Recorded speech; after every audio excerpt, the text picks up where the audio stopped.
red cells, red cells, red cells, red cells, red cells. Suppose this is type B, and I gave you blood with anti-B in it by mistake, right?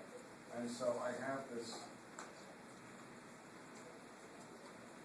thing that attach what? To many places. Remember, it has what? Multiple arms? And it can what? Attach. Another one. And that can cause a gluten.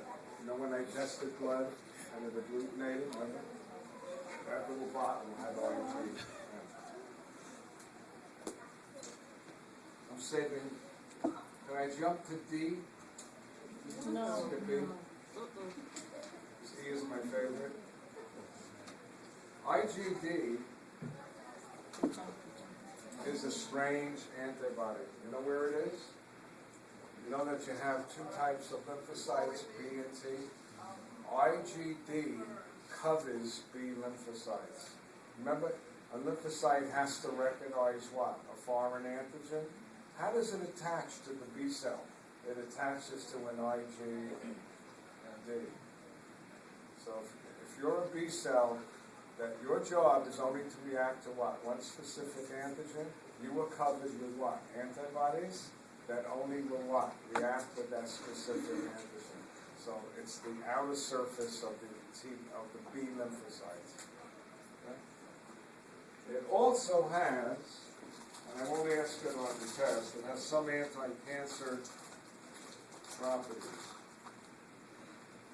The last one, IgE. You hate it.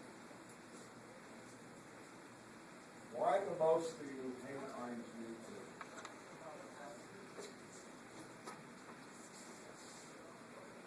It is released. We're going to start with this.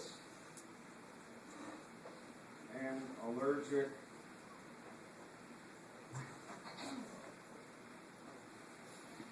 reaction.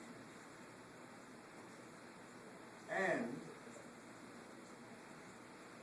parasitic infection. I will teach you what I used to teach at Rutgers in my human health and disease course. These were all business majors and criminal justice. They can learn it, you can learn it. How does IgE work? It's very easy. How many of you have spring allergies like me? Come spring, you start sneezing and watering eyes. Here's what happens. Let's say it's pollen, okay? Let's say it's oak pollen, okay? So I have lymphocytes that will recognize what? One of the proteins on oak pollen. And I start to make what? Millions of these. And look what I start to make antibodies. And here are my antibodies. Can I just do them like this? So I can make my life easy. You know what the antibodies do when you get your first exposure? They do this. They are sticking to, you ready?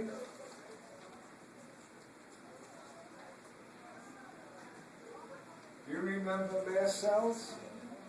What do they contain a lot of? Starts with the letter H? Histamine.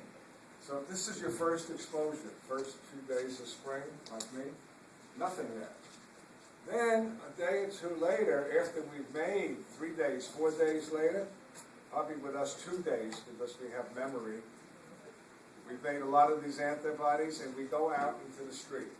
And what's blowing on us? Pollen. And look what the pollen does. It gets into the body. I'll do pollen in green. And the pollen sticks to, remember, to the antibodies. Are you all with me? And when the antibodies,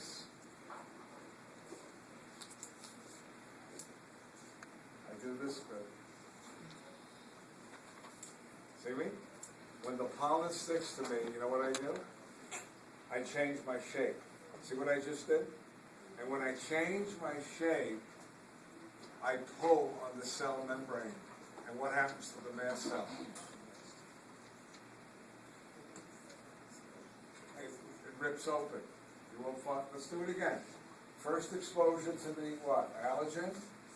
I make antibodies. They what? Get in my body. They're made in my body. They cover my mast cells.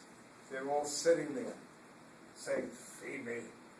And the next exposure to the pollen or whatever you're allergic to, dander, it now sticks to the antibodies, and the antibodies do what? Change their shape, and when they do, they pull on the cell membrane and they rip open the mast cell, and what comes out? Histamine, which starts with an I, inflammation, which we did, and we hate it, right? Because not only do you get the reddening and all of that, you get, what else inflammation causes? It causes mucus production. I didn't teach you that. So do you produce a lot of mucus in an allergy? Huh? Increases tear formation. You feel what? Lousy, right? Now I'm going to teach you the latest news. Did I do it yet? Remember, histamine causes bronchial constriction, right? If you have a lot of it systemically. Well, the latest research news came out, and I got it, I guess Tuesday, right after class when I